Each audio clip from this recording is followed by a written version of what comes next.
O que inspira tanta confiança? Eficiência. A emergência do Real Hospital Português acaba de ser totalmente transformada. Diferente de outros modelos, desde a sua chegada, o paciente é direcionado para o quarto, onde será feito todo o atendimento. Muito mais conforto, tecnologia e conveniência. É um novo conceito, mas podemos chamar de eficiência. Nova emergência do Real Hospital Português. Cuidado que inspira confiança. Boa noite, internautas e telespectadores da TV Nova. Meu convidado de hoje é o advogado especialista em propriedade intelectual Gustavo Escobar. O programa Ana Cláudia Torpe Entrevista está começando agora.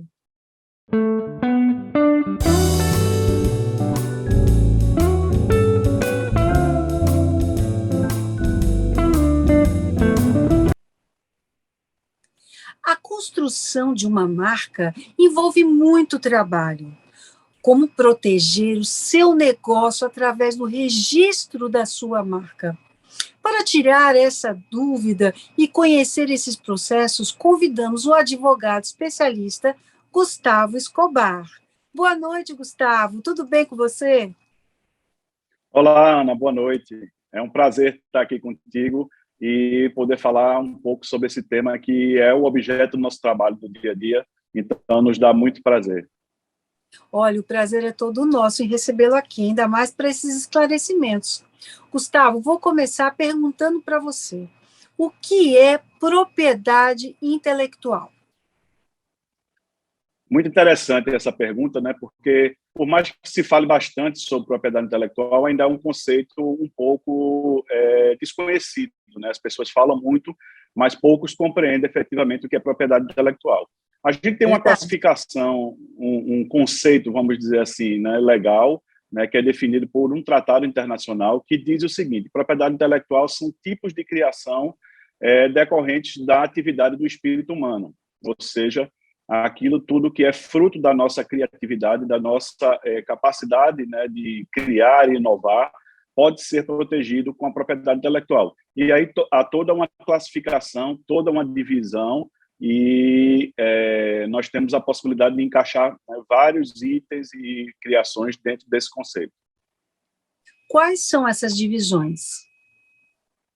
A grande divisão da propriedade intelectual é a sua ramificação, né? O gênero aí, propriedade intelectual, se divide em propriedade industrial e, noutra vertente, nos direitos autorais e conexos. E, por sua vez, cada um desses itens também tem uma divisão, né, para cada um dos objetos que são tutelados ou que são protegidos por essas vertentes. O que são os direitos autorais? Os direitos autorais, né, são bastante abrangentes, né? Os direitos autorais protegem todo o fruto da atividade do espírito humano, né, como nós vimos anteriormente, que se desdobram da natureza autoral como obras autorais. E aí nós temos vários, né? As obras de artes plásticas, as músicas, a literatura, né? Mas também outras coisas mais diferentes, como, por exemplo, os projetos de arquitetura, o próprio software, né? Nós temos uma indústria muito criativa na área de software, de aplicativos, e o regime jurídico de proteção ao software também é o regime de direito autoral, embora seja uma proteção sui generis, a gente chama, né? A gente pode ver isso mais adiante, mas efetivamente são todos esses itens que eu falei e outros, né, que eventualmente se encaixem como uma obra de natureza autoral. Gustavo, e como é que é dividida a propriedade industrial? É interessante, porque aí nós já vamos para outra vertente da propriedade intelectual, né? Nós vimos aqui um pouquinho da divisão dos direitos autorais e agora a divisão da propriedade industrial. E a propriedade industrial se divide aí na concessão de direitos referentes a marcas, como, né, você iniciou a abertura do programa falando, patentes, né, as patentes que podem ser patentes de invenção, novas criações, efetivamente inovações em algo que não existia, as patentes de modelo de utilidade, onde há uma inovação num dispositivo já existente que é melhorado, por exemplo, vamos pensar aqui num telefone. Graham Bell inventou o telefone, não é? Mas, de lá para cá, a gente teve uma série de inovações nesse telefone. Vamos pegar uma coisa simples aqui para ficar fácil de entender. Eu tenho um telefone que antigamente ele era de discar, né? Com aquele disco, os mais velhos vão entender e sabem do que eu estou falando, né? Hoje, enfim, algum tempo depois, houve a inovação do teclado de digitar, onde a gente tinha os números e a gente fazia, né, não mais discar, mas ali o ato de digitar aqueles números. Isso não trouxe um novo telefone, mas trouxe uma inovação em algo que já existia, e a isso se protege essa inovação por meio de uma patente de modelo de utilidade. E nós temos outros itens, como, por exemplo, o desenho industrial, é outra divisão da propriedade industrial. O desenho industrial, ou design, como se costuma chamar também, ele é justamente a proteção de uma forma ornamental de um produto sem uma funcionalidade agregada. Se for uma funcionalidade, vai para a patente. Mas se não tem, é só o design, a forma, seja de um produto, visual. Efetivamente... pode ser visual ou pode ser em 3D também, o formato em 3D daquele produto, né? Perfeito. E aí a gente tem essa possibilidade de fazer a proteção por meio do desenho industrial. Outro item da propriedade industrial são as indicações geográficas, né? Que é a forma de dar proteção a algo que é produzido numa determinada localidade que, por conta das suas características de produção, muitas vezes ligada ao solo, ao clima peculiar, traz uma produção diferenciada, né, para um determinado produto. Então, assim, a gente tem, por exemplo, a mais famosa de todas talvez seja a produção de espumantes da região de Champagne, na França. Então, somente os produtores daquela localidade podem utilizar essa nomenclatura porque é uma indicação geográfica protegida, né? E aí você tem essa preservação para que nenhum outro produtor de nenhum lugar do mundo possa fazer a utilização dessa denominação. E por aí vai, temos outros tantos Gustavo, exemplos que podem ser dados. Algumas dúvidas. Vamos lá, vamos voltar lá para o primeiro exemplo, que foi o do telefone, né? Hoje a gente vive num mercado tecnológico muito acelerado, né? E assim corre o nosso mercado de uma maneira globalizada. Então, vamos lá, a empresa deu entrada numa patente, e aí vou dar um exemplo da Apple. A Apple lança um modelo todo ano. Todo ano vem um modelo diferente. Como é que funciona? Ele vai ter que registrar todo ano esta modernização, essa alteração numa nova patente? Muito interessante essa sua questão, Ana. E aí a gente já vai para um nível de compreensão e de sofisticação da coisa muito mais refinado, né? Eu falei de um telefone rudimentar. Hoje, celular ou qualquer novo dispositivo desses, não é?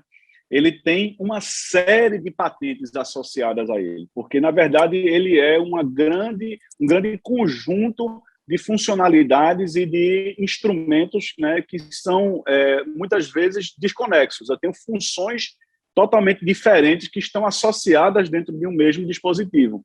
Então, cada dispositivo desse, ele traz um conjunto enorme de patentes para tecnologias que estão embarcadas ali dentro.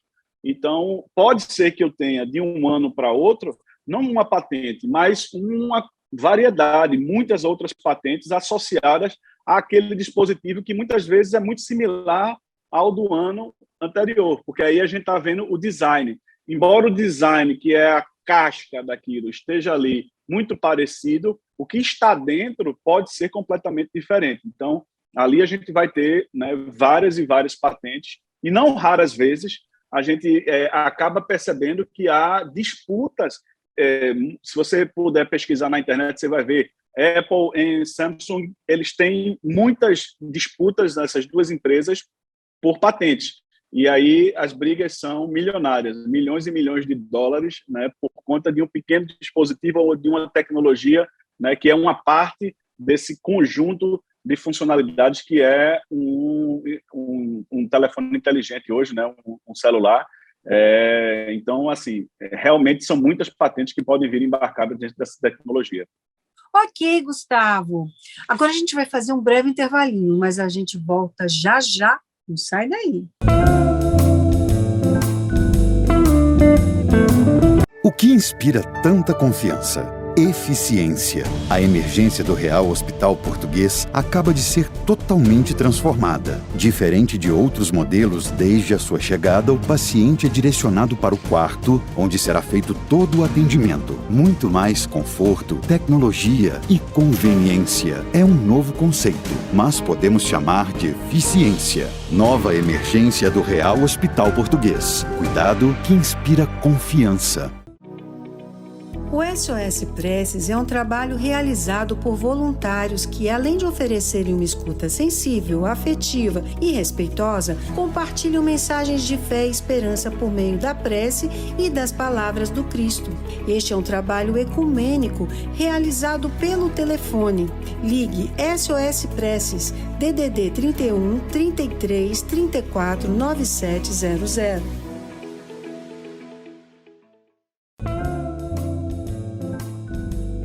Voltamos agora com o meu convidado de hoje, o advogado especialista em propriedade intelectual, Gustavo Escobar. Agora eu vou lá para a região de Champagne.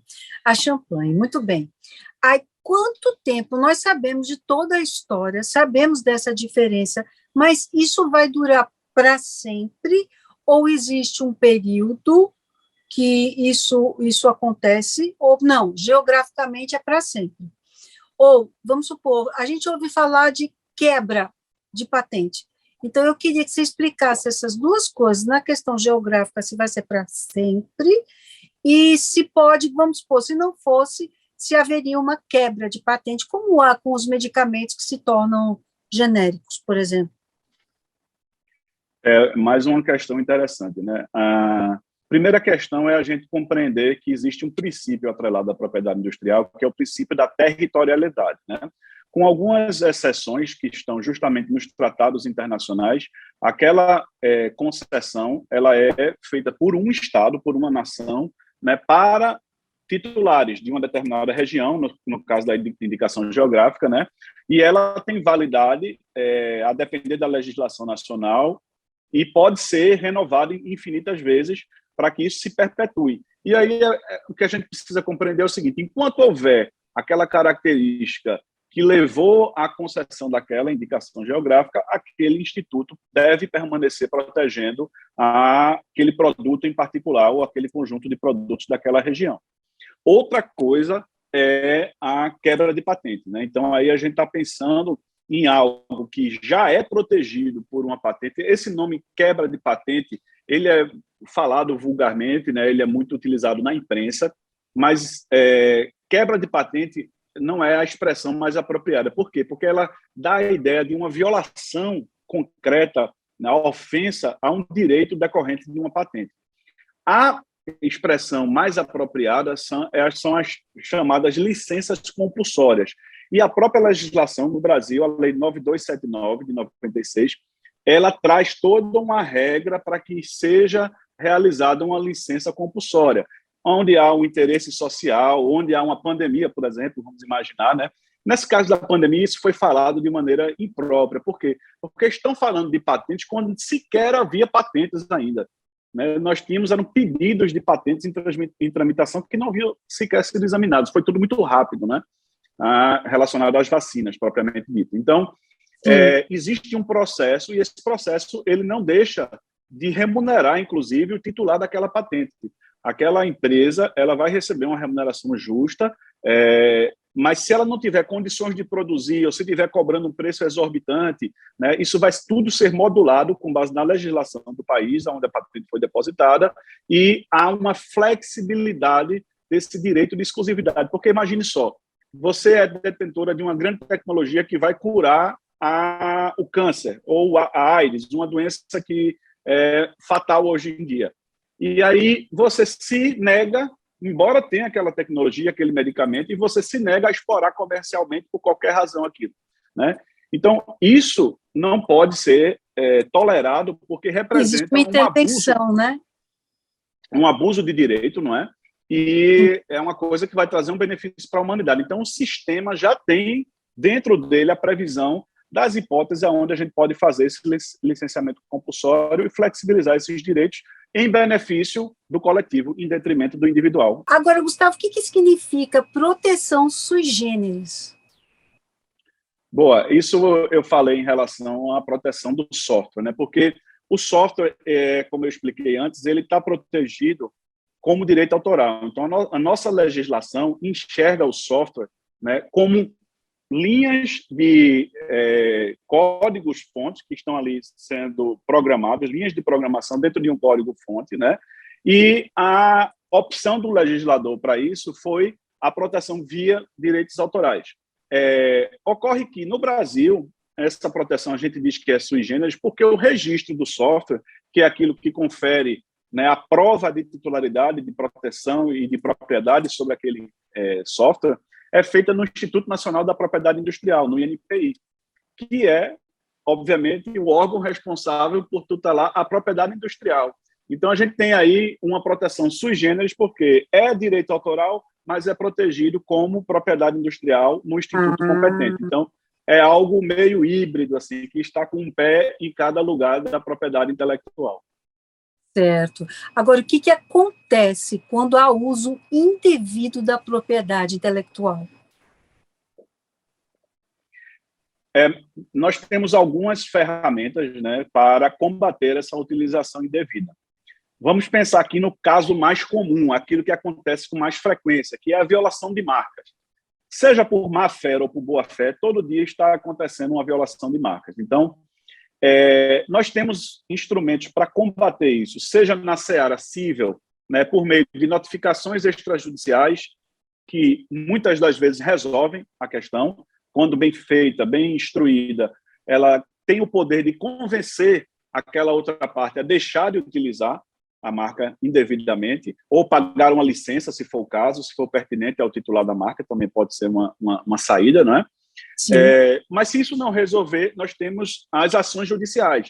A ação, especialmente para abstenção de uso de marca, para que aquela empresa se abstenha, deixe de utilizar aquela marca, né, e dessa forma, enfim, deixe de prejudicar ou de concorrer deslealmente com esta empresa que é a detentora efetiva do registro. Isso é uma das alternativas.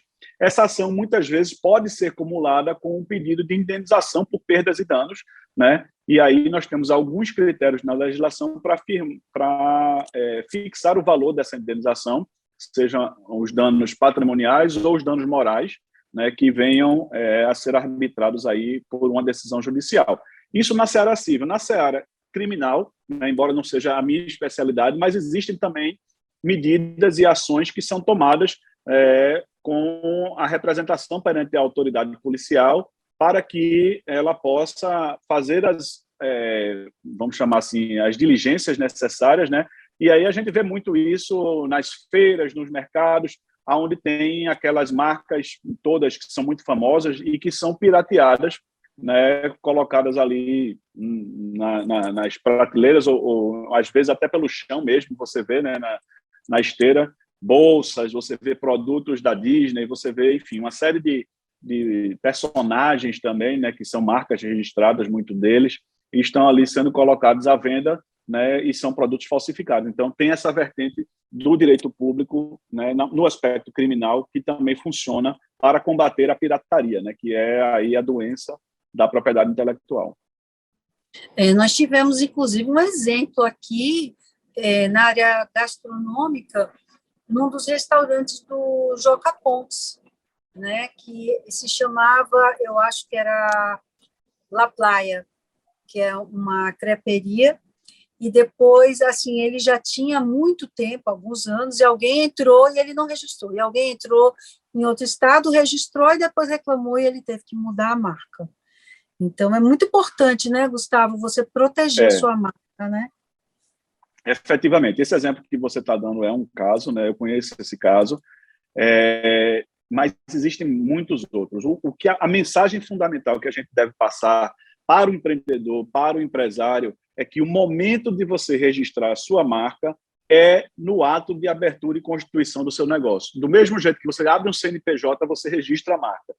mas eu vou deixar para fazer isso mais na frente, quando o negócio der certo, eu vou deixar para fazer isso quando eu tiver dinheiro, não é uma prioridade agora. As desculpas são muitas, mas os problemas que podem advir daí também são vários. E aí é muito triste a gente ver, e eu já digo a você que eu já vi marcas com 30 anos de mercado sem registro. Nossa. E aí você não imagina o que isso vale do ponto de vista econômico mesmo, né, para o empresário, e ele ter que perder isso porque não fez o registro. Então, assim, Gustavo, cada período... Deixa eu te interromper e te fazer exatamente nesse ponto aí uma pergunta.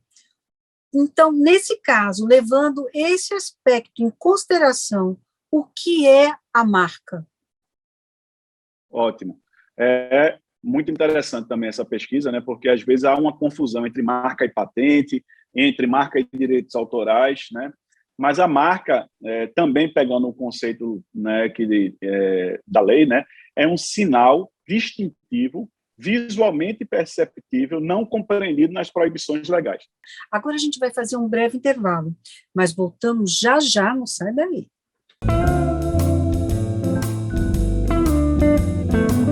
O que inspira tanta confiança? Eficiência. A emergência do Real Hospital Português acaba de ser totalmente transformada. Diferente de outros modelos, desde a sua chegada, o paciente é direcionado para o quarto, onde será feito todo o atendimento. Muito mais conforto, tecnologia e conveniência. É um novo conceito, mas podemos chamar de eficiência. Nova emergência do Real Hospital Português. Cuidado que inspira confiança.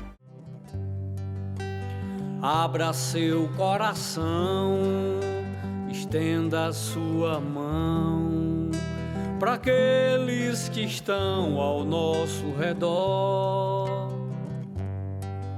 Se eu faço a minha parte, você faz a sua, e o mundo será um lugar melhor.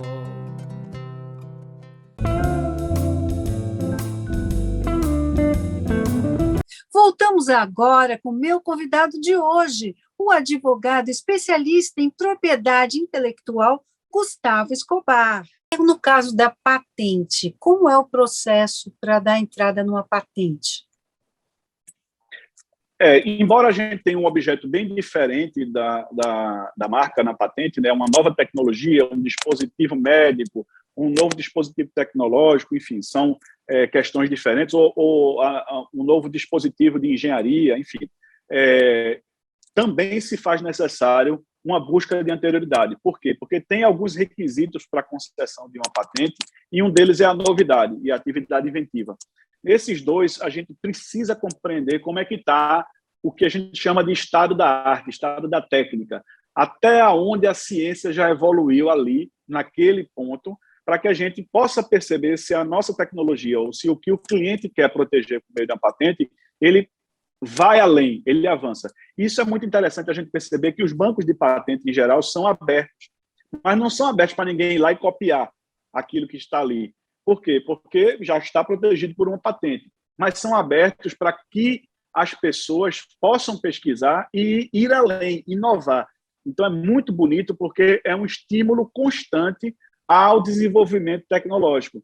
A gente tem ali toda a base de patentes disponível para que os empreendedores, os investigadores, os pesquisadores possam tomar conhecimento daquele conteúdo e inovar, indo além, buscando efetivamente avançar, né, no desenvolvimento daquela tecnologia. E uma vez você identificando por meio de uma busca que a sua tecnologia preenche os requisitos, e aí você inicia um processo propriamente dito, onde você vai ter um resumo daquilo, você vai ter o relatório descritivo daquela patente, onde você vai descrever em detalhes, de forma que um técnico no assunto possa efetivamente desenvolver e compreender aquilo, e as reivindicações, que é como se fosse o pedido da patente, que é para o que você está pleiteando essa proteção. E uma vez isso sendo feito, você dá a entrada, deposita o pedido de patente e aguarda a tramitação no INPI por meio das suas fases, né, pagando as anuidades e as taxas correspondentes. Ô, Gustavo, o brasileiro, ele tem um conceito pré-estabelecido de que tanto no registro da marca quanto na patente, é um processo de um alto investimento. Isso corresponde à realidade ou não? Veja só, a gente precisa contextualizar isso para cada um desses objetos, né? E colocar tudo em perspectiva. Não é um valor absoluto elevado, mesmo considerando os honorários. É possível. E quando você bota em perspectiva o que você gasta na sua empresa, por exemplo, de marketing, para divulgar aquela marca, é irrisório. O valor que você vai investir na proteção, que é o mais importante, senão ela não é sua. Então, isso precisa ser muito bem assimilado, né? Quando você... É porque, às vezes, as pessoas não se incomodam de gastar muito dinheiro com marketing, porque é algo tangível, ela está vendo ali, está, né, sentindo orgulho da sua marca, está sendo divulgada no veículo e tal. Então, ela fica de maneira mais confortável, né, com relação ao investimento, que é elevado, é pesado. A gente sabe que dinheiro em marketing não é barato.